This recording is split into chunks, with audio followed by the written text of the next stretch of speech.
Welcome to a review of the new Olight M2R Pro. So I've actually already opened this, but I figured I'd pack it for you all. Basically, this is a new offering from Olight that expands on the old M2R and has included a bunch of features that people have asked for. So it comes with a holster. I'll open the light in a second actually. I tore this apart earlier to get to it, but basically it comes with their new MCC3. So I'm just going to briefly discuss this one first because it's really interesting. The new MCC basically can charge at 1 amp, 1.5 amps, or 2 amps. As Olight's moved into the Seeker 2 and the M2R Pro, you're starting to see 21700 batteries, which have much higher capacities. The old chargers that used to charge a bit slower, they take longer to charge such a big battery. So they released this new one that can charge at different currents, and you'll notice it's red. So that's how you can distinguish it from the older ones. But basically this lets you charge your lights a bit faster than with the older chargers. From the little testing I've done, it does still attach to the LDOC. This does not come with the M2R Pro, but I've got one. So I just wanted to do a quick check. This attaches and charges, so that's fine. The one thing I've noticed is that the older adapters I've got, the older MCCs, they will still think a light needs a little bit more charge, whereas this one cuts it off. I think it was at 4.19, which is still within limits and works quite fine. But if you're one of those very peculiar people who like very peculiar things, that might be an issue for you. But personally, I think it's a great idea. This now matches a wider range of the batteries they offer. It's a shorter cable, unlike the one that comes with the LDOC. So it'd be cool if at some point they provide a longer one so that you can use it fully with the LDOC, but good direction from Olight. Anyway, you also get a holster, and I think there was a lanyard and the instruction manual here. I'll just make sure. Yep, I got a ton of lanyards now. Again, the lanyards come with a little metallic attachment to let you thread it on. Cool. And you can download the manual if you want. I'm not really going to go through it much. So, here is the light. This is the new M2R Pro. So right off the bat, I'll just actually do a quick comparison to the original M2R. You can see it's a little bit longer, but not by much. And you can see it's a bit thicker. Importantly, if you look at the M2R on the left, it's got a orange peel reflector inside. The new M2R Pro uses an optic, so total internal reflection. And so the reason it's actually not too much longer despite having a bigger battery is where the LED sits. Let's say about, so where my finger is on the, where my actual nail goes, sorry, on each one is where the LED is roughly mounted. So it's here on the M2R Pro and here on the M2R. So although the main reason that it's not even longer than it is here is because by switching to the optic, they've made that whole section after the LED a bit shorter. You'll also see that the bezel, is aggressively crenulated. Hurts a fair bit. They've also made some adjustments to the knurling. It's a lot more rugged, I guess would be the way to put it. And one thing I quite liked, if you look at the heat fins there, this one actually it's not so much heat fins anymore, but it's got these little flat bits, and I found that they really did help with some grip. Oh, and the back. So some people pointed out that the M2R was somewhat harder to use when wearing gloves because of the recessed button. So what Olight did is they pulled the button up a bit, but then you would have lost tail standing. So they added these 3 sections, which means the light can still tail stand.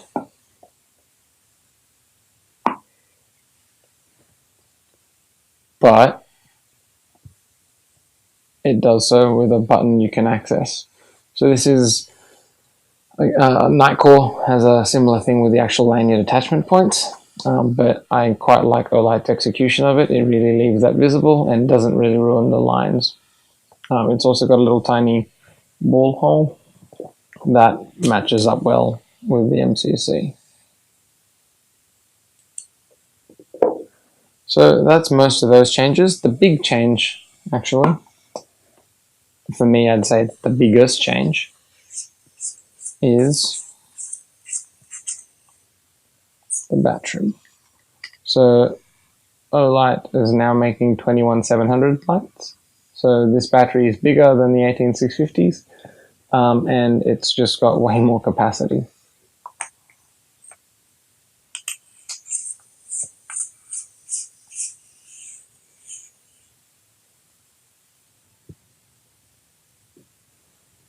So just physically, I guess I should also do another check. This is the Baton Pro that was also announced around the same time. Obviously much shorter, much slimmer, easier to carry for inside of pockets. And here are the Seeker 2 Pro and the Seeker 2. So again, the M2R is a little bit longer than them. It's much more of a thrower in comparison, but they are much thicker, as in diameter, due to the triple emitters. They all use 21700 batteries, but even the body, it's thicker, chunkier, fills your hand more than the M2R. So the M2R works well as this nice middle ground where it gives you that battery. It's a bit chunkier than the M2R, not by much, but still quite carryable. So, what have they updated in this one? I guess the best way to get into that is to go through the user interface. So with the M2R, they've kept many of the same things, but with the M2R, you can push all the way down and it will turn on and stay on, or you push halfway for momentary. If you switch it to the other grouping, so you can push that and that together, there's two groups of modes. You can change it so that pressing goes to the turbo mode and it's a brighter turbo mode. Pushing down all the way goes to strobe. So they've kept that concept of two groups of modes. So right here we can go half press is momentary, full press is strobe. But for me, the more useful one is the other setting. And here's where it really shines, no pun intended. If you half press and let go instantly, it's harder to do from this angle. You get medium. If you half press and hold, you get medium as momentary. So the second you let go, it turns off. If you push all the way quickly, you get the turbo mode and it stays on. Or if you push all the way and hold, it activates it, but on momentary. So you let go, turns off. I found that a little bit confusing. The concept is fairly straightforward, but I'll sometimes activate high when I mean to activate medium. In terms of its use, again, this is designed largely around the needs of, for example, law enforcement personnel. It makes sense there where if something bad is happening and you quickly need the light, you probably need a ton of light, not a tiny little bit of light. Because if you only need a little bit of light, you have time to double check. If you freak out and you need to pull out your flashlight and turn it on, you just squish it down, you get high. You're guaranteed that high amount of light will come out. So I'm just still getting used to that. I'm not activating the wrong one by accident as much as I did on the first day I got it. But I do like that it's designed that if you stuff up towards getting the maximum amount of light, because in an emergency, that's what you'll need. You can't get away with using a little bit of light when you wanted a lot of light. So it's always better to have that accident of too much light for seeing everything around you. Now, so yeah, I really like that you get to access medium and turbo both from the tail cap. So what they've effectively done here is shift more control over to this tail cap and give you more control over how the light works just from here. So with the side switch, you get access to the same modes, but additional ones as well. So hold it for half a second, you get moonlight mode. So pretty much any mode except for, I think, turbo and strobe get memorized when you use the side switch. So whatever you had it on, when it's turned off, it'll turn back to that. You can then ramp, so you hold it and it goes to low, which is about 15 lumens. Medium 2, which is 60 lumens. Medium 1, which is 250 lumens. Then high, which is about 750, and double click for turbo, which is 1800. You can also triple click and you get strobe. So these provide independent control. You can use this the entire time without ever touching that. And if you just want medium and high, you can just use this. So compared to the M2R, the regular M2R, I guess, I'll put the graphics up on the screen here actually. If you look at the run times, the bigger battery that they're now using allows for more runtime. You'll notice that basically at high and turbo you get differences in the lumen output. From medium and all the way down to moonlight, they've actually maintained the same 250, 60, 15 and 1 lumens. What changes is that you get more battery life on the M2R Pro, and that's basically because you've got a much larger battery. So on the 60 lumen mode, it's doubled to 40 hours. On the low mode, it goes up to over 5 days, and the moonlight mode goes from 25 days up to 50 days. If you look at the high mode though, on the M2R, it was 700 lumens, and the way they were marketing that, so with the ANSI standards, you can measure it, I can't remember the exact amount, but you can measure that output until it drops to about 10% of the stated value. So Olight tries to, from what I've seen anyway, they try and give it for more realistic light output, but basically the way that they're measuring it for the M2R Pro gives you a better breakdown of where that light's going to be.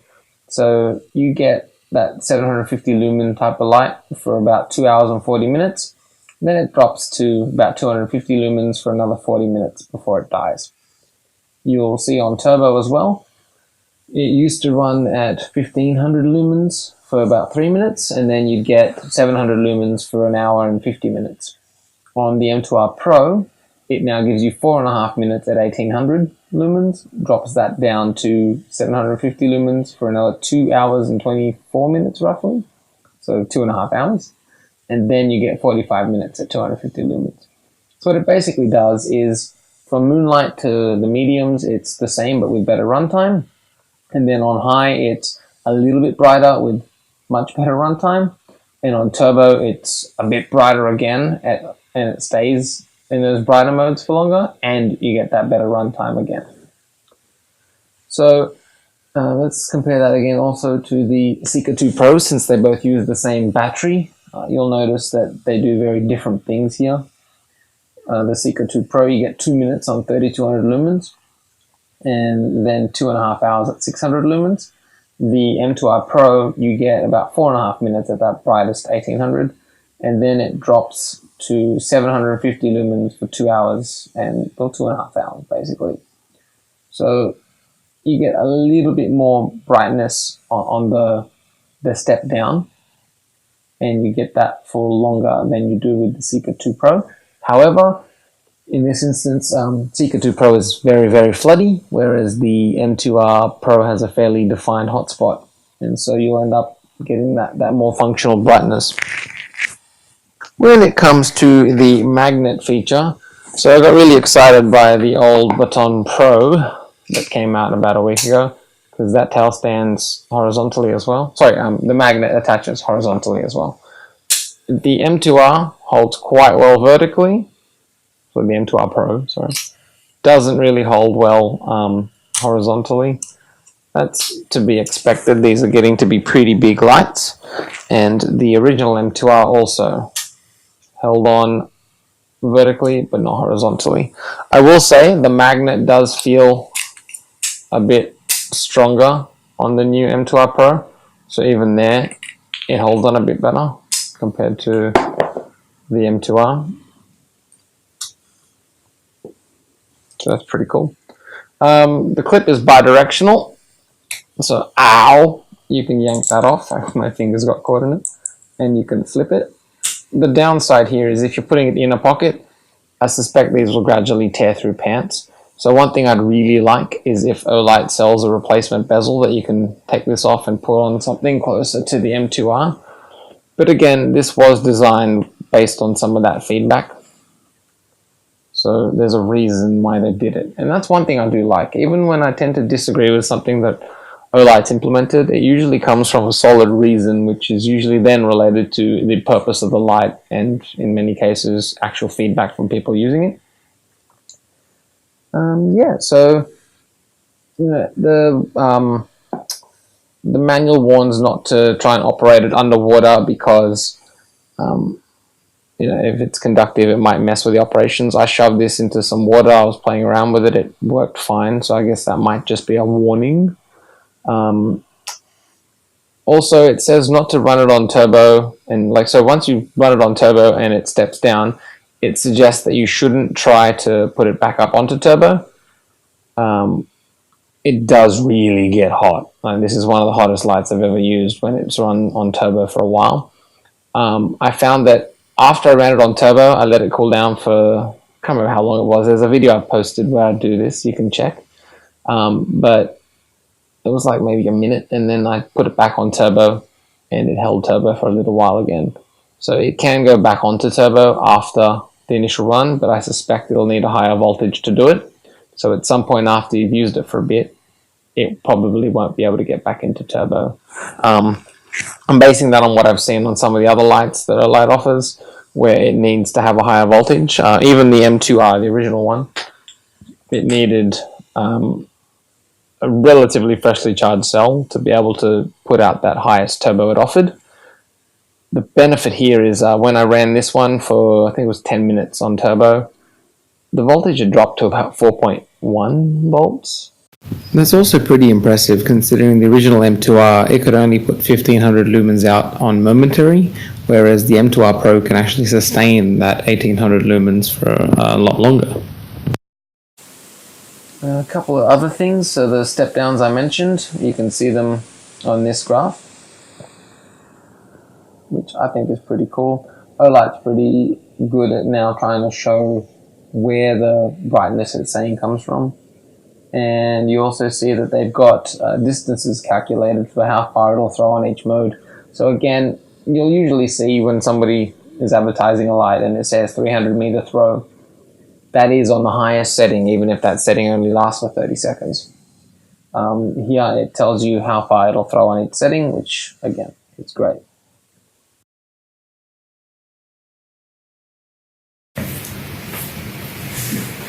So the hotspot on the M2R Pro, which is on the right here, it's very tightly defined. There's minimal spill, like there is some spill, and you can see it with the naked eye, but it's basically the hotspot is the main light you get. The spill is really incidental. Compare that to the M2R on the left, where you get a lot more spill, and the hotspot kind of gradually transitions out. So the spill is really noticeable.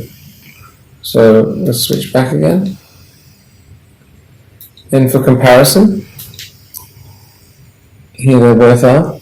Now these are both being run on the low mode. On the left is the M2R, on the right is the M2R Pro. If you look at the M2R, it's got a candela to lumens ratio of about 7.2, I think, whereas the M2R Pro on the right ups that to about 12.4 from memory. So it basically gets those lumens, and firstly it has more lumens as total output than the M2R, but in this comparison here, they're actually both on the same setting. But it takes those available lumens and concentrates them into this little hotspot. So that's where that extra throw comes in. It's both the tightness and the increase in lumens. Just for comparison, I've come down to a park, now there's a plane overhead. I'll show you the M2R Pro and the M2R on all the settings, and then I'll just go through turbo and a couple of lights in comparison. So M2R Pro on moonlight, which you can't really see, low, medium, the other medium, starting to hit that tree now, high, and turbo. So over on the other side, I'll do on the left, you've got the M2R, the regular one, that's moonlight, which you can't really see, low, medium, the other medium, tree, high, and turbo. So I'll try and do the tactical turbo as well on that one. So you can get another look. That's tactical turbo, which it can't sustain for very long and is only used in momentary. So the fact that this one can beat that in a sustained fashion is impressive. So you can see the M2R on the left, M2R Pro on the right, and it's really hard to hold that button down on the M2R. So we'll also look at the Seeker 2 Pro.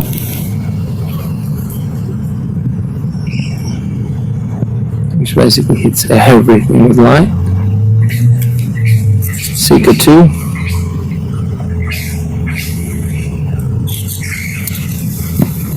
And the Baton Pro.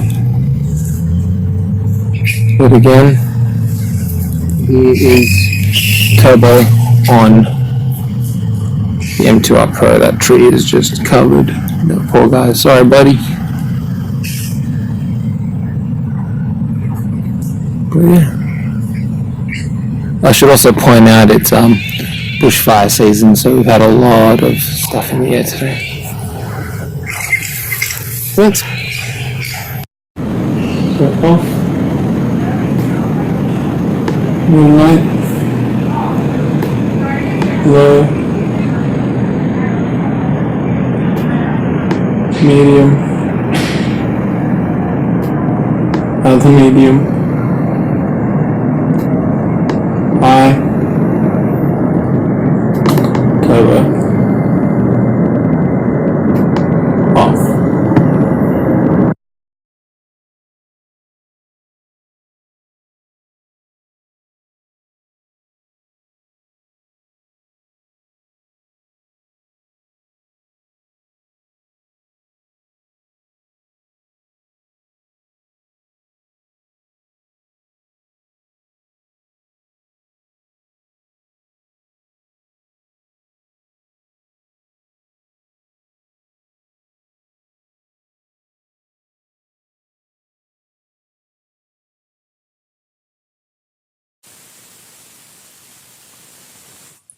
So my overall impressions on this light. Look, I really love what they've done for the size especially. This thing, I find it hard to tell which one's which from a distance. When I'm grabbing it in the morning, I double check for the bezel. That's the main way I know. It's so similar in size. I thought this was going to be a lot chunkier when you factor in how big the Seeker 2 Pro is in comparison. So, you know, I love the M2R, and when I thought there was going to be a hybrid of these, I kind of thought it would be the thickness of the Seeker 2. But when it came out, it turns out it's basically the thickness of the M2R after eating a bigger battery.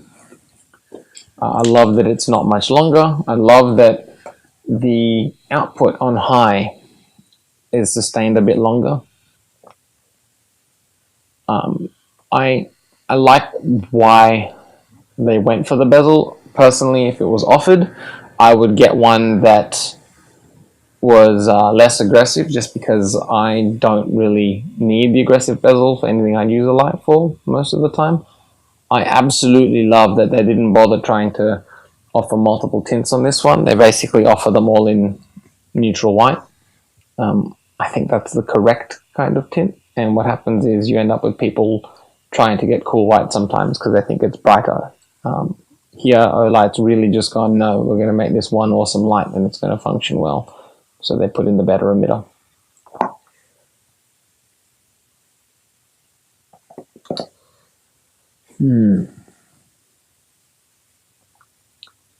I think they were really creative in addressing some of these little challenges along the way. So what they've done with the tail switch to allow gloves to hit it, really cool. I'm still finding it very difficult to decide whether I'm going to carry the Seeker 2 Pro more or the M2R Pro more. I'm leaning towards the M2R Pro because I really like having that tail switch. The one thing that took me a while to get used to was the function of it.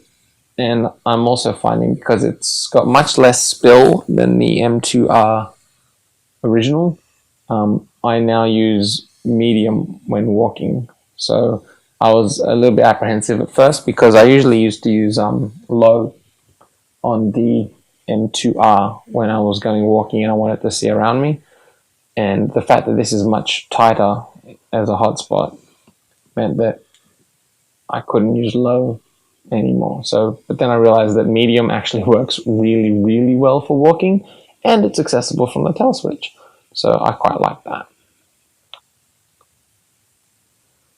This somewhat reminds me of Claris, where you can set it to use a lower mode and a higher mode, but Claris uses two different tail switches for it. Here, Olight's letting us use one, which, again, pretty cool once you get used to it. I do find it's harder to activate it when I'm trying to do it like while holding it all weirdly, but when I'm actually using it now, most of the time, I access the mode I want. I would suggest this over the M2R, for example, largely because you get so much more. My only hesitation, again, really, is the crenellation. I would rather it be a little bit less aggressive. But again, if I was, for example, a cop wearing this on a load-bearing vest, or someone who would likely need to use the aggressive bezel for breaking windows or something, this is what I would have wanted in a light. The only reason that this is a drawback for me is that I don't live a particularly adventurous life. So, good idea to add it. I just really like it if I could replace it.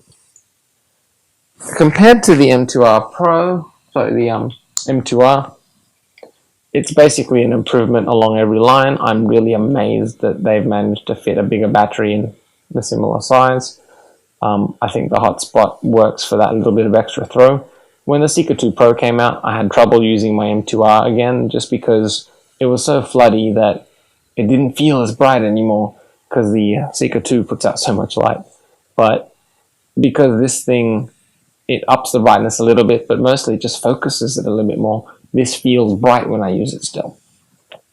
So I think they've done a good job. The only other caveat I'd give is I wouldn't loan this out to people, for example, just because the operation of the tail switch might be a little bit confusing for them. If I was going to loan out a light, I'd probably do something like the Seeker 2 Pro or a more simple light. But, you don't get one of these kind of lights to loan to people as a general light around the house, I think. This is very much EDC, or at least the person who owns it knows how to use it. This is a tool system, really, I'd say, compared to some other lights, which is just click the button and then maybe there's another button to change the brightness settings. With the M2R series, I find they're a light you should spend a little time learning to use, and then you reap the benefits of them. So, yeah, thanks to Olight Australia for sending one to me. I'm going to be playing with this for a while. If you really want to be nice, make a new bezel for me. But good job.